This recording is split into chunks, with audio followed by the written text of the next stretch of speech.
you reflect on your earliest childhood memories and experiences, recognizing the significant moments that may have left a negative imprint on your psyche?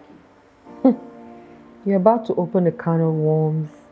Okay, so I was born into a family of um, four children, dad, mom, so a family of six. I'm number two. Well, now technically I'm one because I lost my older sister. But before then, I was number two. And I came as a second girl. There was already a girl before me. And for some funny reason, I mean, after me, there was another guy. There's a guy and then another girl. For some reason, I didn't feel loved as a child. Um, and now I know why. I didn't know why then. Um, and I couldn't really explain it. I'm not sure when I started to feel it, but I did at some point. And I think it became stronger when I would see the way my parents, especially my dad, my mom was quite cool. Well, so I believe. But my dad was, very hands-on, I mean, once again, it goes back to how he was also raised and how in those days a child had no autonomy. And it was only what the parents said that they should do that they did. And that immediately automatically makes the child a good child. And when you don't do what they ask you to do, then you are now a bad child. And we don't even know how we make the child feel that, but just by the things that we say and the things that we do. For example, can't you be like, see your senior sister, she's this, why are you different? How did I make a mistake having you? Those kind of painful things. But because also your parents didn't get their own needs met, they couldn't help you get your needs met. And so my dad beat me a lot. And when I realized that whenever I was naughty, I got attention from my father, especially because he was hardly around. I don't really have that many childhood memories with my dad, as much as I have childhood memories with an uncle of mine who lived in Kaduna. I can tell you more memories I had with him because he would take us out. My dad hardly did that. I can't remember if my dad ever took us out to the beach. I don't have those memories. But I have the memories with my uncle because we did a lot of stuff together. And he's one of my favorite uncles today. So when I was naughty, like if I steal or I don't go to school or something, I would notice that my dad would then have more attention for me. And so one of the roles that children play is a rebellious child. Now my dad we used to call him 007 because he was that kind of man that thought he was the smartest father on earth. My dad will lock all the places in the house. And me, I will open all those places that he has locked. I remember days when my dad would park his car maybe 2 streets before us. And he would come to the house and tiptoe and open the gate. But me, I was too sharp for all of that. I would hear and immediately open the door. Once I sight him, we switch. It was like we were like Tom and Jerry, where you go pew, pew. Different people have different roles to play. So you are switching off the TV, you are locking the door, you see us standing to hold the fan, to stop the fan from moving because he had locked this place. I was that kind of child. Now, I'm not sure that I was a bad child, but I was labeled that, right? Because I wanted autonomy, I wanted freedom, I wanted to express myself. I wanted to just be a child, But I'm not sure my parents had the opportunity of being children. So they couldn't help me be a child, right? And it was, and in those days, of course, you can't tell your parents you are lying. You can't tell your parents, you're wrong. You can't tell your parents, listen to me, let me say my own side. It was almost dirty slaps. It's not the same way now that our children can say to us, "So, mommy, no, that's not what happened." My daughter will say, "Mommy, can you please listen to me first?" And I say, "Yes, I will."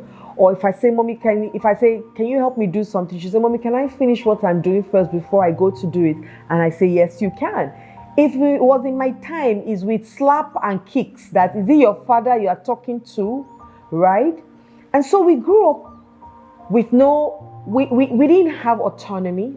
I grew up without the power of being able to say no, and a lot of us did.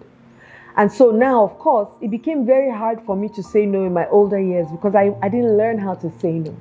And the truth is, your toddler age, your toddler stage in your life is when you actually learn how to say no.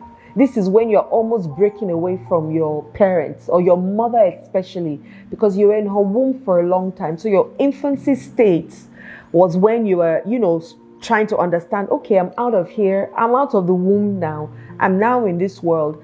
I'm mirroring the feelings that my mother is giving back to me. So toddler stage is where you now want to break off your mother and do things on your own. You want to walk. So when they hold your hand, you're like, no, I want to walk on my own. Like, even if I fall, I will get up again. When you are eating, even if the food is entering your ear, when they say, let me feed you, say, no. You hear children say, no.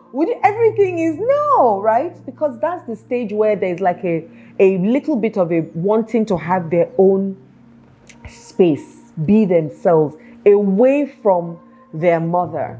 And so that was also taken away from me. So I couldn't say no to my adults. And so once again, I became very, very rebellious. And honestly, that's how I felt I needed to show that I existed in the family and within the family. And that for me was a big deal because now I had to keep proving myself to be worthy of being part of the family. Down to school, I hated school. I remember one day my dad said to me, if you're going to die in school today, you're going to go to school. I used to come up with all kinds of diseases. Today I'll say it's mumps. Tomorrow I would come up with all kinds of things because I hated school. But nobody also sat down to ask why.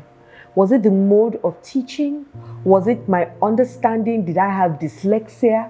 Did I have some form of spectrum? Then it was God forbid bad thing. I will reject it in Jesus' name. Now we're being open to testing and all of that. But nobody actually checked my level of even understanding what I was being taught. So yes, I would go to school. I had a few friends. I didn't make friends that much. But a lot of people wanted to play with me because I was the life of the party type of child, And so I got a lot of beating, because I was highly misunderstood, even down to eating. I was a very finicky eater. And I think it was even right from when I was a baby. There was something I didn't like Cerelac or something. I only liked milk, And so when I grew up, there's so many things. When I now started getting a bit older, I didn't like certain things until now. If you put cornflakes in milk for me or Quaker, I won't eat it. Like if Quaker Oats was the last meal on earth, I would rather die than eat Quaker Oats. It's as bad as that, or drink water and go to bed. And so those are some of the things that I was forced to eat because now everybody is eating it. So why eat? Do you have two heads?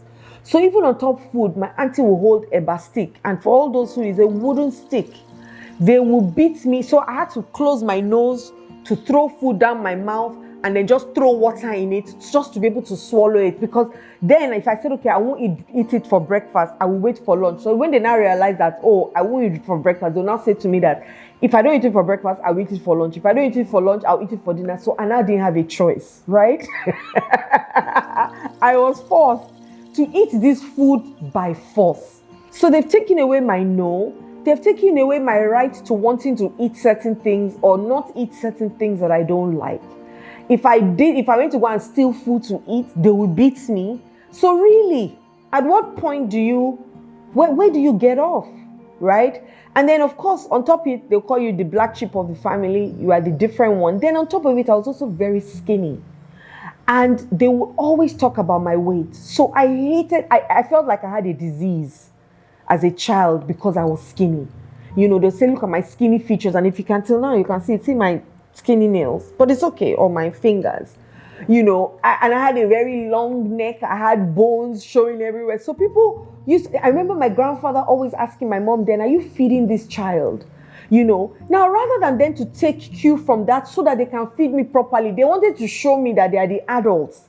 And whatever they say is what I would do because I must respect them and I must bow down And the truth is that at the end of the day, guys, your children, you are a steward over your children. You don't own them. Yes, you guide them, you help them, but you also give them some kind of space to exist, right? Eat some of if I mean even if it's just to eat some. The truth is that when they're older, they can decide whatever they want to do. Are they eating healthy? Are you giving them a good variety of all the vitamins and minerals that children need? So many things, right? And I'm sharing this also because I'm sure there are some parents that are going to listen to this. And you will listen to how some of this damaged me or wounded me, and how I started to show it off in my later life, and how it really did a huge number on me. So I couldn't eat well.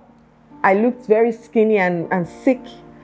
I was beaten at every opportunity. Now, it's not to say that, they didn't buy me things, or but I'm looking at the things that I readily remember, and I don't have that many great memories. And my parents were also very busy. They were hardly there, so it's not like now that even you still create certain avenues for you to sit down and talk to them.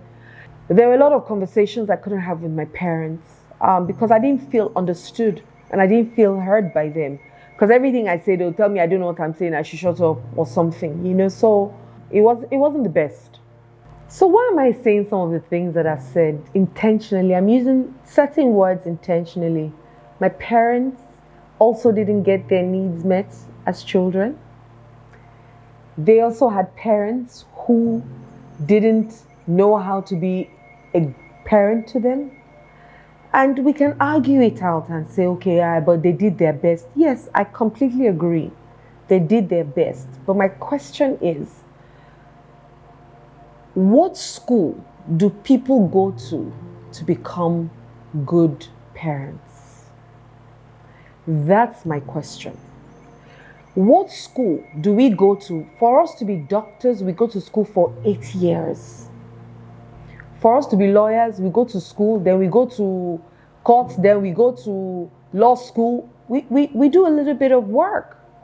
But for us to be parents, which is bringing another life to this world, what school do we go to know that we are capable of bringing another child into this world and show them the right path to follow if we don't even know the right path to follow?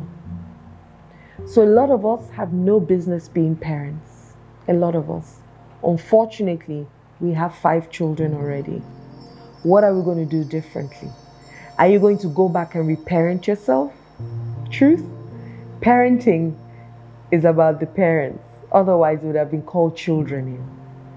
So parenting is about reparenting yourself so that you can be a better version for your child and you can show them the way. Because it's almost like the blind leading the blind. Where would you fall into? So watch out. Episode 2 coming. This is going to be continued.